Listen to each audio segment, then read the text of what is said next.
সীমান্তবর্তী বক্সনগর এলাকায় এক কুখ্যাত প্রতারকের কীর্তিতে চাঞ্চল্য ছড়িয়েছে। চাকুরি দেওয়ার নামে লক্ষ লক্ষ টাকা আত্মসাৎ, ধর্মীয় প্রতিষ্ঠানের অর্থ চুরি এবং সাংবাদিক পরিচয় দিয়ে ব্ল্যাকমেইলিং এর অভিযোগে শেষ পর্যন্ত এলাকা থেকে বিতাড়িত হলেন জয়দুল হোসেন নামে এক ব্যক্তি।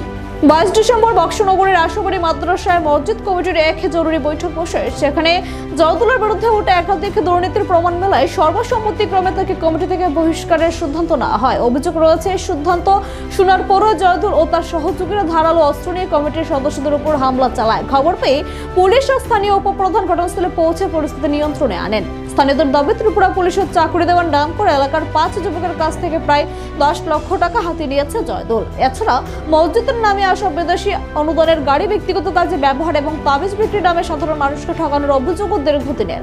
এমনকি বক্সনগর প্রেস ক্লাবের সম্পাদক পরিচয় দিয়েও তিনি বিভিন্ন জায়গায় তোলাবাজি চালাতেন বলে জানা গেছে, যার ফলে প্রেস ক্লাব থেকেও তাকে বয়কট করা হয়েছে। ঘটনার পর কলমচোরা থানায় মামলা দায়ের হলে এলাকা ছেড়ে গা ঢাকা দেন জয়দুল। তবে পলাতক অবস্থায় সোশ্যাল মিডিয়ায় ভিডিও ছেড়ে তিনি বক্সনগরের বিধায়ক তোফাজ্জল হোসেন ও পঞ্চায়েত প্রধানের বিরুদ্ধে বিভ্রান্তিকর তথ্য ছড়াচ্ছেন বলে দাবি গ্রামবাসীদের। আমরা ত্রিপুরা পুলিশে ইন্টারভিউ দিয়েছিলাম। ইন্টারভিউ দিয়ে ফিজিক্যালে ভাইবার সবকিছু ঠিকছি।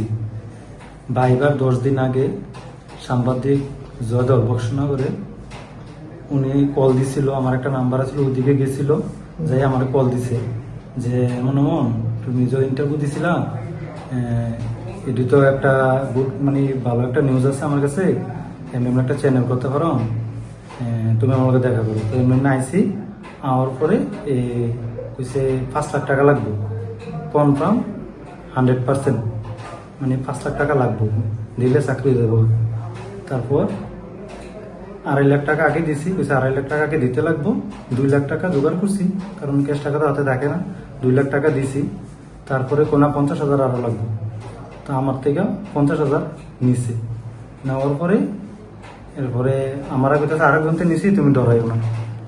তো ডরাইও না যখন কইছে, তখন আমার একটা ভাই ইনোভেশন করে হের শালাও নাকি বিদেশ থেকে আনছে চাকরি দেবো কইয়া, কিন্তু পরে এখন পর্যন্ত কোনো চাকরি তো নাই, এখন টাকাও দিতেছে না, চাকরির মেরিট লিস্ট সব কিছু ছেড়ে দিছে, চাকরিও দিতেছে না, এখন টাকা দেন।